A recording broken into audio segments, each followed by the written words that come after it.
caravane nationale a débuté le 26 septembre dernier avec toutes les forces vives de la société civile engagées sur les questions d'environnement et surtout de changement climatique.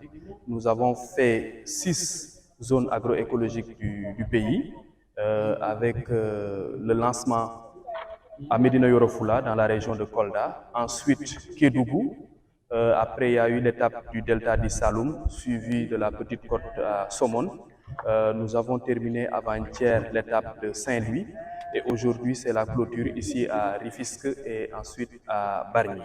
La particularité, c'est, comme on l'a dit, l'objectif de cette caravane, c'est vraiment de préparer la COP27, d'arriver à sensibiliser les communautés sur ce qui est réellement le changement climatique, mais quelles sont les bonnes pratiques aussi à adopter. Mais de l'autre côté aussi, de valoriser les capacités de résilience de ces communautés face au changement climatique. Chaque zone a sa particularité. À Médina Yoro Fula, c'est vraiment la déforestation, la coupe du bois. Et on a vu des forêts qui sont entièrement transformées en désert. À Kédougou, la particularité, c'est vraiment l'exploration minière, notamment les orpailleurs. Dans le delta du Saloum, c'est vraiment la revalorisation des zones, la biodiversité de cette zone, donc les mangroves et tout ce que ça comporte.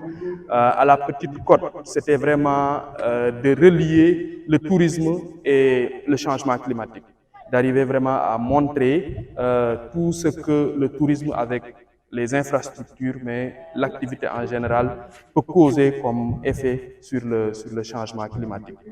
À Saint-Louis, on s'est intéressé aux déplacés climatiques, notamment dans la zone de Khariala, mais ensuite de parler des menaces de l'érosion côtière dans la bande des 20 mètres, mais aussi à Gandiol. Ici à Rufisque et après à Bargny, je pense que le maire a parlé surtout de l'érosion côtière et l'aspect de la digue qui mérite d'être vraiment étalé sur toute la zone pour permettre de protéger toutes ces zones riveraines, toutes ces zones côtières qui sont toujours menacées par l'avancée de la mer. En ce qui nous concerne en tant que société civile, c'est vraiment de renforcer le plaidoyer et d'aller à ce rendez-vous avec des évidences qui sont solides.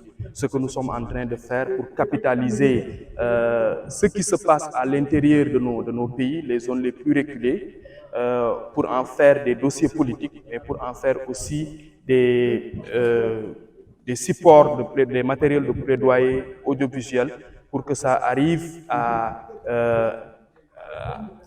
pour que les autorités vraiment entendent ces cris de cœur de ces communautés.